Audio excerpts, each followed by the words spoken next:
성경 봉독하도록 하겠습니다. 마태복음 22장 8절에서 14절까지 말씀입니다. 마태복음 22장 8절에서 14절까지 말씀, 저와 여러분 한 목소리로 읽겠습니다. 이에 종들에게 이르되 혼인잔치는 준비되었으나 청한 사람들은 합당하지 아니하니 내 거리 길에 가서 사람을 만나는 대로 혼인잔치에 청하여 오라 한데, 종들이 길에 나가 악한 자나 선한 자나 만나는 대로 모두 데려오니 혼인잔치에 손님들이 가득한지라. 임금이 손님들을 보러 들어올새 거기서 예복을 입지 않은 한 사람을 보고 이르되 친구여, 어찌하여 예복을 입지 않고 여기 들어왔느냐 하니 그가 아무 말도 못하거늘 임금이 사환들에게 말하되 그 손발을 묶어 바깥 어두운 데에 내던지라. 거기서 슬피 울며 이를 갈게 되리라 하니라. 청함을 받은 자는 많되 택함을 입은 자는 적으니라. 아멘. 우리 준비된 특송을 들은 후에 성성경 목사님 나오셔서 말씀 전해주시겠습니다.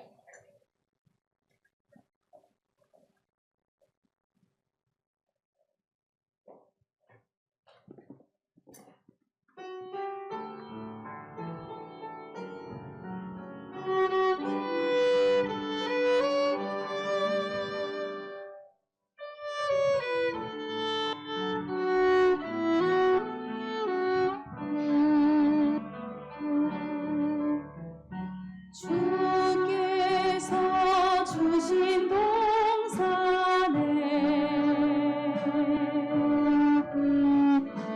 땀 흘리며 씨를 뿌리며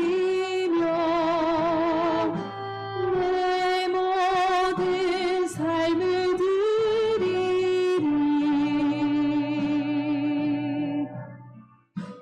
날 사랑하시는 내 주님께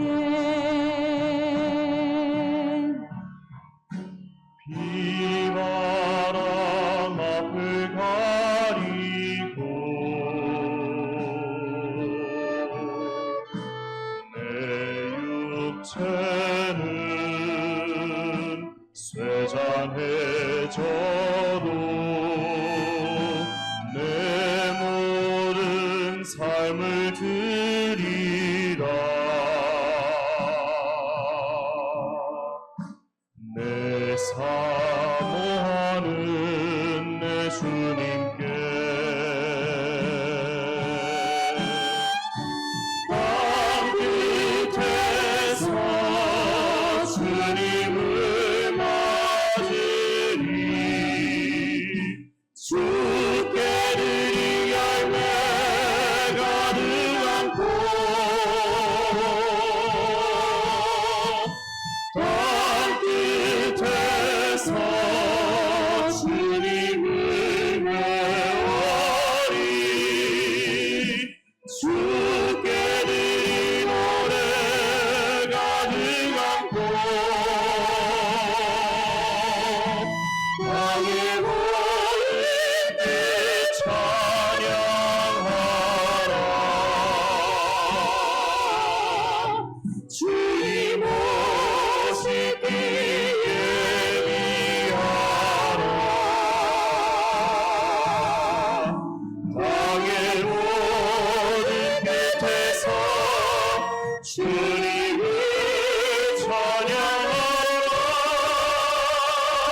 우리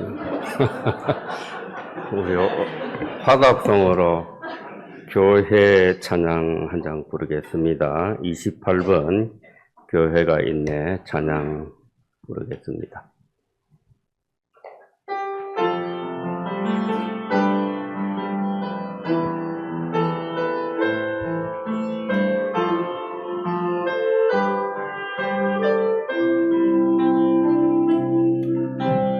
교회가 있네 사랑 가운데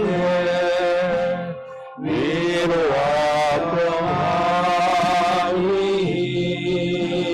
있네 믿음과 순종 영원한 삶으로 주님의 사랑 가득하네 나의 인생은 세상을 향해 따라갈 것 없지만 나를 지으신 당신의 뜻으로 세상 가운데 승리하네 주의 몸된 교회가 있네 영원한 진리를 쫓아 사랑과 은혜로 하나는 주의 교회가 있네 나의 이슬도 나의 호흡도 당신을 표현할 뿐이네 보잘것없는 나의 인생에 유일한 자랑이 교회뿐 교회 앞에서 나의 허물도 부끄러울 것 없네 교회 앞에서 나의 선한 일도 주장할 것 전없네 주의 몸에 교회가 있네 서로의 생존기는 세상에는 없는 일들 주의 교회가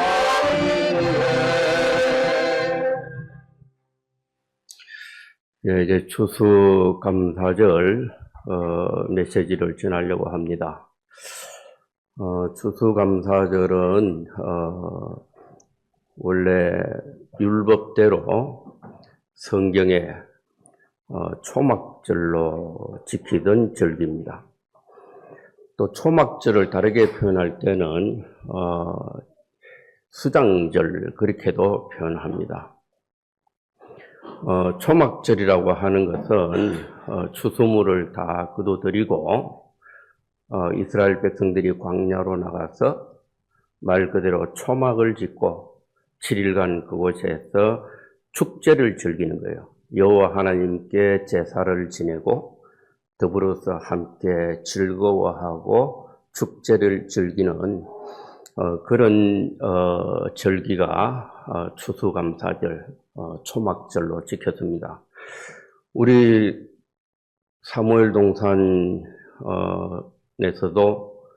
지난 주간에 광야 생활을 좀 했습니다. 광야에서 장사를 좀 하고 광야에서 밥도 먹고 광야에서 축구도 하고 놀이도 하고 공연도 하고 광야 생활을 조금이나마 체험을 했습니다. 그래서 어쩌면 초막절의 어떤 체험을 지난 주간에 좀 했습니다. 그리고 이제 수장절 그렇게 하면 열매를 거두어서 알곡 창고에 들여오는 것인데, 이렇게 열매가 잘 보입니까? 배도 있고 포도도 있고 호박도 있고 사과도 있고, 여기에 벼 나달들도 쭉 꽂혀 있습니다. 우리 여전도회 또 식구들, 기정권사님은 올라갔나? 하여튼 이렇게 수고해서 이렇게 아름답게 예쁘게 우리 추수감사절 장식을 했습니다. 감사의 박수를 한번 보내겠습니다. 네, 우리 큰 항아리 뚜껑 2개 가져다가 올려놓고 거기에 이렇게 장식을 하니까 얼마나 잘 어울리는지 모르겠습니다. 예, 추수감사절은 우리가 농사를 짓고 또는 우리가 수고한 것에 대한 결실을, 열매를 하나님께 감사하는 마음으로 하나님께 제사도 드리고 또 알곡 창고에 드리게 되는 이러한 절기다 그랬습니다. 그래서 추수감사절을 지킨다 그랬습니다. 그런데 이러한 추수감사절을 지키도록 하신 하나님의 뜻이 무엇일까? 그냥 우리가 감사한 줄 아는 사람이 되어야 된다, 그런 뜻이냐? 그보다도 좀 더 깊은 뜻이 있습니다.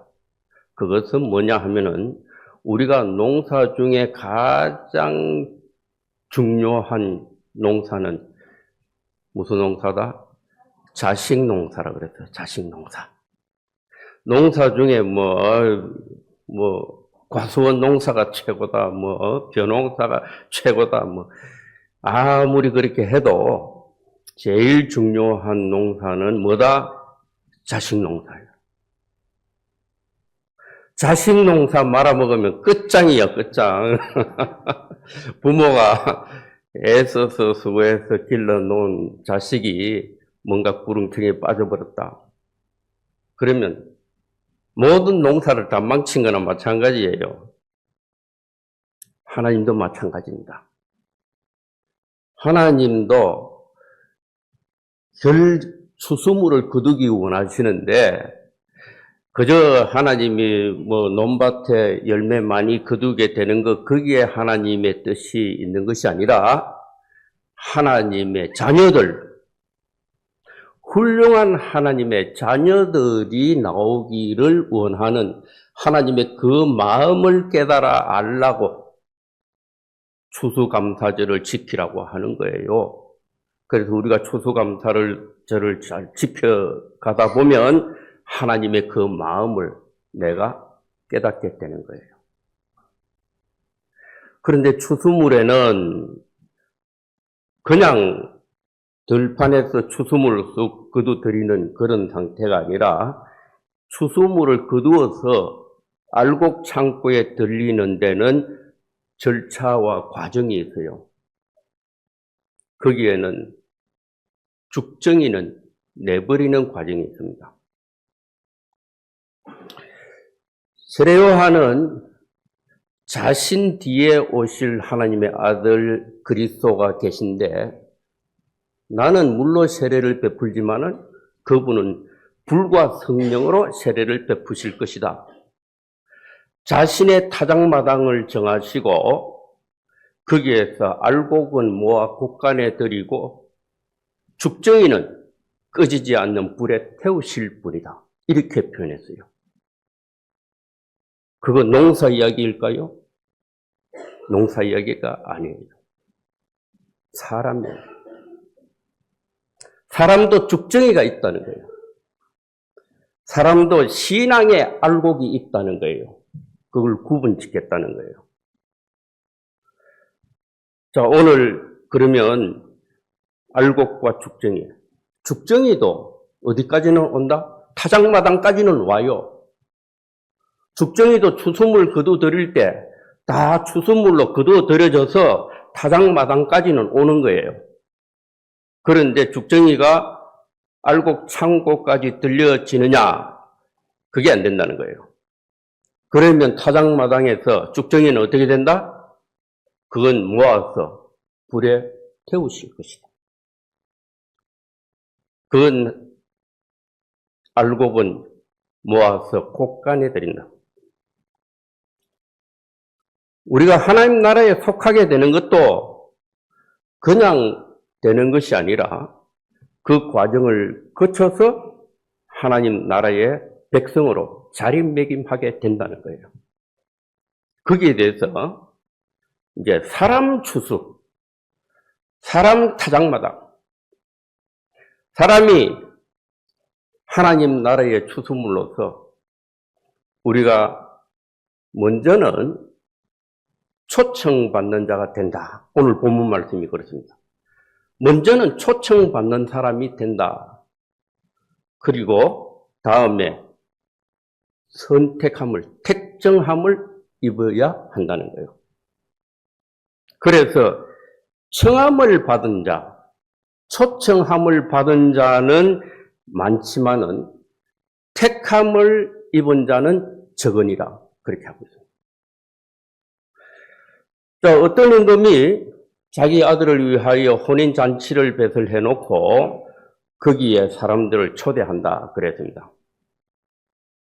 초대할 때에 그냥 사거리에 나가서 만나는 대로, 눈에 띄는 대로, 본문 원어상으로는 그런 뜻이 있습니다.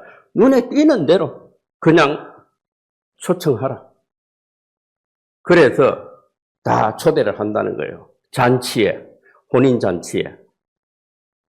초대해놓고, 그리고 임금이 초대받은 손님들 있는 곳으로 쭉 간다는 거죠. 갔는데 거기 보니까 어떤 사람이 예복을 입지 않은 사람이 있더라 그랬습니다. 그래서 그 임금이 당신은 어떻게 해서 예복을 입지 않았느냐 이래 물어보니까 말을 못하더라는 거죠. 그러니까 그를 묶어서 바깥 어두운 데로 내어 던져라. 그렇게. 그곳에서 슬피 울며 이를 갈미 있을 것이다. 그렇게. 그 예복을 입은 사람이 있다는 거죠. 그 예복을 입은 사람과 예복을 입지 못한 사람이 있다는 거죠. 우리는 예복을 보통 어딘가에 초대를 받아서 예복을 입고 갈 때 자기가 예복을 챙겨가고 그렇게 합니다. 그런데 원래 이스라엘 사람들 또는 원래 왕궁에 초대를 받으면 그 시대에도 예복을 왕궁에서 초대한 사람에게 예복을 입혀줬다 그럽니다. 어떤 그 잔치에 성격에 알맞는 그러한 양식으로 옷을 지어서 초대한 그 사람에게 예복을 입혀줬다는 거예요. 그 옷 이렇게 잘 만드는 사람, 우리나라에 한때는 앙드레 김이라고 하는 사람이 있었어요. 그 사람 입고 있는 거 보면은, 야, 저 사람은 저게 예복 같은 그런 하얀 그런 옷을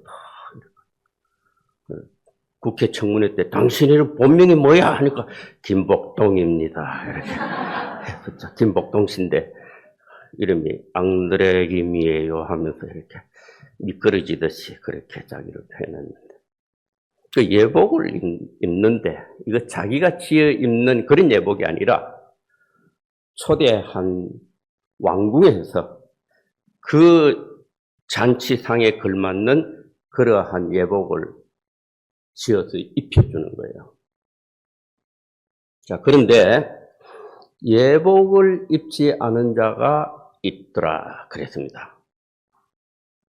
자, 그 사람을 표현할 때 예수님은 여기에서 청함을 받은 자가 있고 청함을 받은 자는 많지만은 그러나 택함을 입은 자는 적으니라 그랬습니다. 청함을 받은 자라고 하는 것은 클레토스라고 하는 단어를 써서 그저 눈에 띄다, 부르다 이런 뜻이 갖고 있습니다. 그런데 여기에서 택함을 입은 자는 적다 그랬는데 택함을 입은 사람은 예복을 입은 사람이에요. 그 예복을 입은 사람 이런 뜻은 에클렉토스 그럽니다. 에클렉토스. 그것은 골라졌다, 선택됐다 이런 뜻을 갖고 있어요. 그 예복을 입은 자들이에요. 그러면 여기에서 선택됐다, 골랐다, 예복을 입었다 이런 뜻은 어떤 의미냐 하면은 그 사람에게 어떤 의미를 결혼과 같은 신랑과 신부가 만나게 된 그 의미가 부여되듯이 어떤 의미가 부여되어서 만나게 되는 것을 말합니다. 우리가 신랑과 신부의 만남이라고 하는 것은 이것은 운명적 만남. 그 혼인잔치라고 하는 것은 운명적 만남을 축하하는 잔치가 혼인잔치예요. 그러면 운명적인 만남이라고 하는 것은 무엇이냐? 신랑과 신부는 운명적 만남이에요. 신랑 없는 신부가 있을 수가 없어요. 신부 없는 신랑, 신부는 없는데 나 신랑이야. 그럴 수가 없어요. 그 아주 운명적인 것은 자, 처음부터 그런 만남이 있어야 된다는 거죠. 우리가 이제 시계라고 하는 것은 그 시계가 있는 곳에 시간을 만나야 돼요. 시계가 시간을 만나지 못했다. 시간이 있습니까? 없습니까? 시간이 눈에 보입니까? 안 보입니까? 시간은 눈에 안 보여요. 눈에 안 보이는데 그런데 시간이 있어요? 없어요? 있습니다. 그 시간이 시계에 담겨야 돼요. 그래야 시계도 의미를 가져요. 또 시간도 의미를 가져요. 시계에 없는 시간이라고 하는 것은 우리가 붙잡을 수가 없어요. 몇 시라고 말할 수가 없어요. 시계가 태어난 것은 시간을 담기 위한 운명을 가지고 존재하는 거예요. 양초도 마찬가지입니다. 양초와 빛의 만남이 있어요. 양초와 불의 만남. 운명적 만남이에요.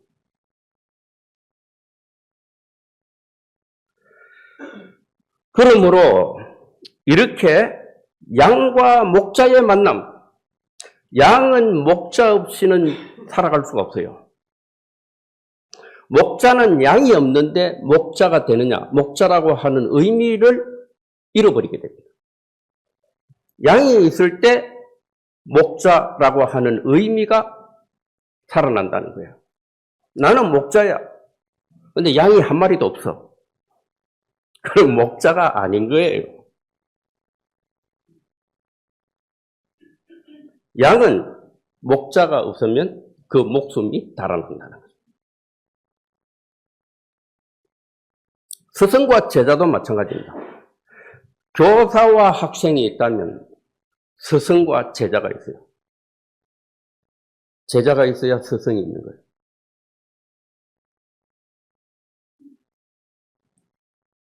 스승이 있어야 제자가 있는 거예요. 요즘은 교사와 학생은 참 많아요. 그런데 학생한테 야, 저 사람 네 스승이냐? 우리 학교 선생님은 선생님인데 내 스승은 아니다. 구분되는 거예요, 그게. 아버지와 아들, 신랑과 신부, 혼인잔치. 혼인잔치는 그 의미 있는 만남, 운명적인 자리매김. 이게 바로 있어야 뭘 받은 사람이다? 택함을 입은 자들. 골라 담았다. 에클렉토스. 그걸 택함을 입었다. 우리는 택함을 입는다고 하는 것은 의미를, 우리가 교회에 와서 주님을 만나서 주님은 내게 무엇이면 나는 주님 앞에 무엇인가. 그게 확실하게 발견되어야 되는 거예요. 우리 찬양 한 장 부르겠습니다. 찬양 245번. 주 예수 나의 당신이여. 245번 한 장 부르겠습니다.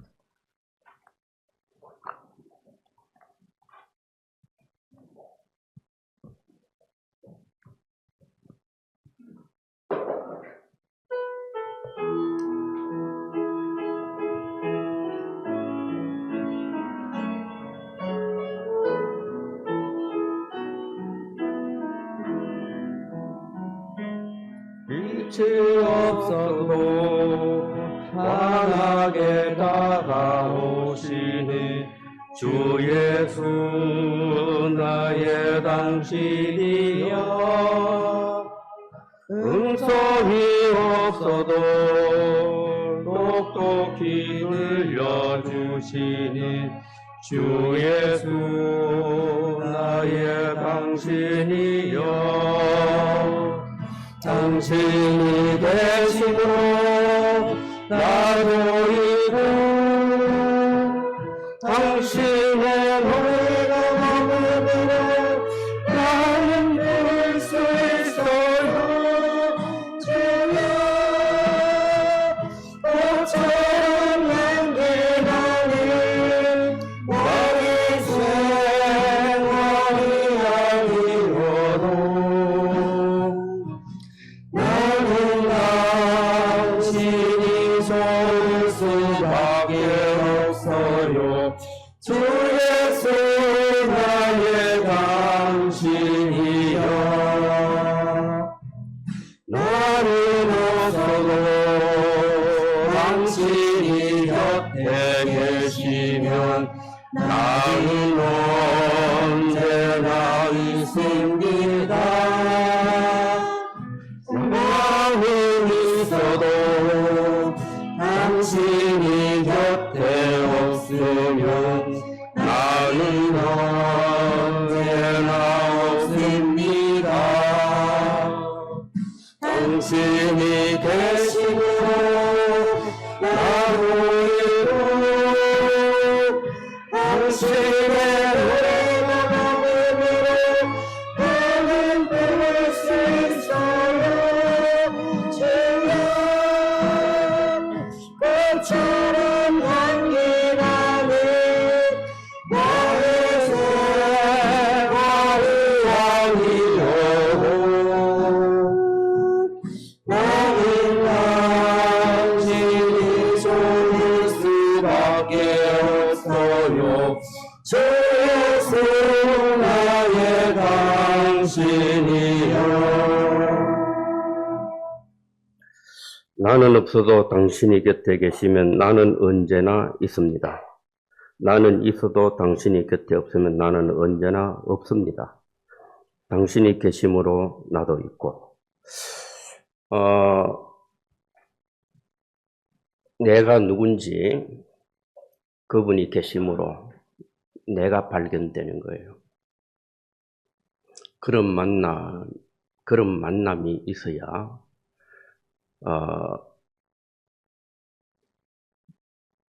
그저 부르심을 받은 자, 그저 초대받은 자가 아니라 택정함을 입은 사람이 되는 거예요. 이 천장 처음에 배울 때 얼마나 울은지 모릅니다. 이런 가사가 있다니. 이런 가사가 어떻게 나올까? 그렇게 참 많이 울었습니다. 우리가 이제 교회 신앙생활을 하면 예배도 함께 드리고 코이노니아도 함께 합니다. 그럴 때 우리가 내가 누군지도 이야기하고 너는 누구이다 서로 교제를 나누고 서로 교통하고 서로 만나가고 이렇게 해갈 때 피차 교회는 주님의 몸이에요. 주님을 만나는 거예요. 주님을 만날 때 내가 누구인지 의미를 부여하고 또 내가 누구를 만났을 때 너는 누구이다. 이렇게 의미를 부여받기도 하고 의미를 부여하기도 하는 그 만남이 있을 때 진정한 수장절을 지키는 거예요. 타작마당인데 타작마당. 때로는 내가 심판받기도 하고 때로는 내가 정죄받기도 하고 때로는 내가 아픔을 느낄 때도 있고 주석발로 짓밟는 것 같은 그런 괴로움도 있고 그냥 혼자 집에 가만히 있을 때는 아무도 나 안 건드려요. 너 누구다? 아무도 안 해줘요. 근데 교회 오니까 더 괴롭더라. 교회 오니까 더 힘들더라. 타작마당이야. 여기에서 너는 누구다? 나는 무엇이다? 이 만남이 진정하게 있을 때 그때 그저 부름을 받은 자가 아니라 택정함을 입은 자로 발견되는 거예요. 이렇게 될 때 진정한 추수감사절을 지키는 수장절을 지키는 그러한 하나님 앞에서 수장절을 지키는 그러한 추수감사절이 될 것입니다. 그러한 추수감사절을 지키는 복된 우리 모두가 되시기를 주님의 이름으로 축복합니다. 같이 기도하겠습니다. 주님, 저희들 그저 부르심을 받은 자, 그저 눈에 띄어서 불러온 자가 아니라 택정함을 입은 자가 되는 복된 자들이 되게 하여 주옵소서. 예수님의 이름으로 기도드립니다. 아멘.